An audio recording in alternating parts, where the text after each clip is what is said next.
थांबलेले प्रकल्प, बंद पाडलेले प्रकल्प, स्टे घातलेले प्रकल्प सगळे सुरू केले आणि त्याचबरोबर लोकाभिमुख कल्याणकारी योजना देखील सुरू केल्या.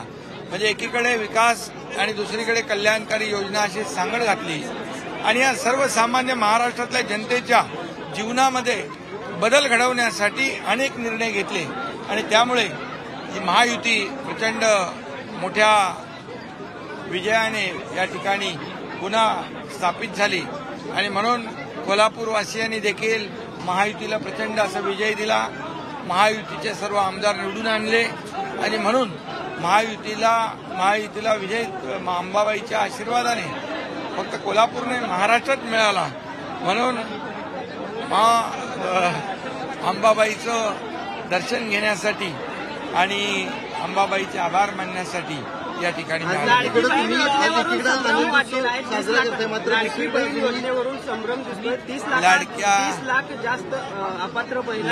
बहिणी ज्या पात्र लाडक्या बहिणी आहेत, बिलकुल पात्र लाडक्या बहिणींची योजना कायम अशीच सुरू राहणार, त्यामध्ये कुठेही खंड पडणार नाही. महायुतीला एकीकडे यश दिलं असं सांगते, मात्र दुसरीकडे काँग्रेस अजूनही त्या ठिकाणी निवडणुकीवरती आक्षेप घेते. आज देखील आंदोलन अनेक ठिकाणी झाली, कोल्हापुरात देखील आंदोलन झालं. जेव्हा त्यांना विजय मिळतो तेव्हा ईव्हीएम चांगलं असतं, त्यांना विजय मिळतो त्याला निवडणूक आयोग चांगला असतं, त्या ज्यांना विजय जेव्हा मिळतो तेव्हा हायकोर्ट, सुप्रीम कोर्ट देखील चांगलं असतं. पण जेव्हा पराभूत होतात तेव्हा मग ईव्हीएम खराब, ईव्हीएममध्ये दोष, याद्यांमध्ये दोष, निवडणूक आयोगावर आरोप आणि आमच्यावर आरोप. दुसरा त्यांना काय धंदा उरलेला आहे? त्यांना आता काय काम उरलंय का? विधानसभेचा विरोधी पक्ष नेता मिळवण्यासाठी जेवढे आमदार लागतात तेवढे आमदार देखील ते मिळवू शकले नाही. यावरून महाराष्ट्रातल्या जनतेने त्यांची जागा दाखवून दिलेली आहे आणि या महायुतीच्या फील्डवर काम करणाऱ्या सर्व शिलेदारांना विजयी केलेला आहे. घरी बसणाऱ्यांना कायमचं घरी बसवलेलं आहे. मनोज जरांगे पाटलांनी आजपासून पुन्हा एकदा उपोषण सुरू केलेलं आहे. ओबीसीतून मराठ्यांना आरक्षण मिळालं पाहिजे अशी मागणी. खरं म्हणजे मराठा समाजाच्या बाबतीमध्ये सरकारची भूमिका अगदी पहिल्या दिवसापासून जी होती आजही आहे, उद्याही आहे. महायुतीच्या काळामध्ये मराठा समाजासाठी एवढ्या योजना आम्ही सुरू केल्या. मराठा समाजासाठी 10% आरक्षण ओबीसी किंवा अन्य कुठल्याही समाजाचं कमी न करता दिलं. विशेष अधिवेशन घेऊन दिलं आणि देवेंद्रजी जेव्हा मुख्यमंत्री होते तेव्हा देखील त्यावेळेस त्यांनी निर्णय घेतला होता. मी मुख्यमंत्री असताना देवेंद्रजी, अजितदादा, आम्ही सर्वांनी मिळून 10% आरक्षण मराठा समाजाला देण्याचा निर्णय घेतला आणि म्हणून या ठिकाणी आज आम्ही दिलेलं आरक्षण महाविकास आघाडी टिकवू शकली नाही, हे त्यांचं दुर्दैव आहे आणि म्हणून आम्ही मराठा समाजाच्या बरोबर आहोत.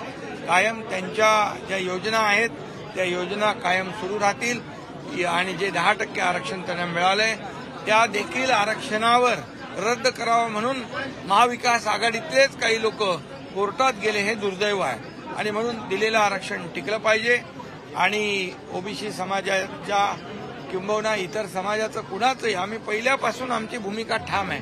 मराठा समाजाला आरक्षण देताना, मराठा समाजाला योजनांचा लाभ देताना, मराठा समाजाचा उत्कर्ष प्रगती करत असताना इतर कुठल्याही समाजावर अन्याय होणार नाही. अक्षय शिंदे यांनी बलात्कार केला नाही, त्यांचा एन्काउंटर केला बलात्कारांना वाचवण्यासाठी, अशी जितेंद्र आव्हाडांनी टीका केली. त्या बाबतीमध्ये गृह विभाग तपास करतोय, न्यायालयीन प्रक्रिया सुरू आहे, न्यायप्रविष्ट बाब आहे, त्यामुळे मी त्याच्यावर महिलांना अर्ध तिकीट केल्यानंतर एसटी तोट्यात आली असा दावा केला जात होता. मात्र आता एसटी तोट्यात आहे असं सांगून दरवाढ केली. अरे बाबा, आता तुम्ही बघा की जी काही दरवाढ किती वर्षानंतर झालेली आहे. शेवटी एसटीमध्ये कुणाला प्रवास करायचा आहे? सर्वसामान्य लोकांना. आणि म्हणून एसटीला देखील प्रवास करणाऱ्या प्रवाशांना चांगल्या सोयी सुविधा मिळाल्या पाहिजे, ही भूमिका सरकारची आहे. कुठल्याही प्रकारचं सर्वसामान्यांवर अन्याय होईल असं कुठलंही काम सरकार करणार. दाऊसवरून देखील मोठी टीका जी आहे ती होते. काल शरद पवारांनी देखील कोल्हापुरात टीका केली होती. दावोसमध्ये जाऊन दावोसला तुम्ही करार करायला गेला ते दिखावा होता, केवळ दिखावा होता. गुंतवणूक करण्यासाठी गेला होता. गुंतवणूक करण्यासाठी महाराष्ट्रातल्याच उद्योजकांना तिकडे नेऊन आकडे जे सांगितले ते कावे आहेत सगळे. हे बघा, मी आपल्याला एवढंच सांगतो, दावोसमध्ये मुख्यमंत्री देवेंद्र फडणवीसजी आणि उद्योग मंत्री उदय सामंत या दोघांच्या मार्गदर्शनाखाली या वर्षी अतिशय विक्रमी करारनामे झालेले आहेत. 15 लाख करोडपेक्षा जास्तीचे करारनामे झाले आणि लाखो लोकांना रोजगार मिळणार आहे. त्यामुळे विरोधकांना साहजिक आहे, हे चांगलं झालेलं बघायला आवडत नाही.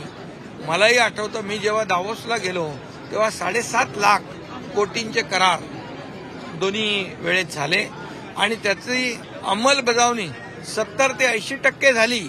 म्हणजे करारनामे यापूर्वी कसे होत होते ते तुम्हाला माहीत आहे. करारनामे कसे व्हायचे आणि त्याची अंमलबजावणी कशी व्हायची. परंतु महायुतीच्या काळात मागच्या 2.5 वर्षात लाखो लोकांना रोजगारही मिळाला, उद्योगही आले, परदेशी गुंतवणूक देखील आली. आता मला आपल्याला सांगतो मी, एकूण परदेशी गुंतवणुकीपैकी, देशातल्या एकूण परदेशी गुंतवणुकीपैकी फक्त एकट्या महाराष्ट्रामध्ये 52% परदेशी गुंतवणूक आहे. त्यामुळे महाराष्ट्र हे आता इंडस्ट्री फ्रेंडली स्टेट झालेलं आहे. कारण महाराष्ट्राकडं उद्योग आकर्षित होत आहेत, लोकांना काम मिळतंय, हे लोकांना बघवत नाही. त्यामुळे अशा प्रकारची टीका होते. पण आम्ही टीकेने उत्तर देणार नाही, आम्ही कामाने उत्तर देऊ. तर कोल्हापूरमध्ये उपमुख्यमंत्री एकनाथ शिंदे यावेळी बोलत होते. आजपासून उपमुख्यमंत्र्यांची आभार यात्रा सुरू आहे. अंबाबाईच्या कृपेनं राज्यात महायुतीचं सरकार आलंय. गेल्या 2.5 वर्षामध्ये विकास थांबला होता, मात्र आता तो पुन्हा सुरू झाल्याचं उपमुख्यमंत्री एकनाथ शिंदे म्हणाले.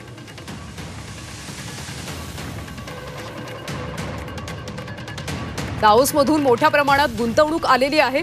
महायुतीच्या काळात लाखो लोकांना रोजगार मिळाला, अशी माहिती यावेळी शिंदेंनी दिली.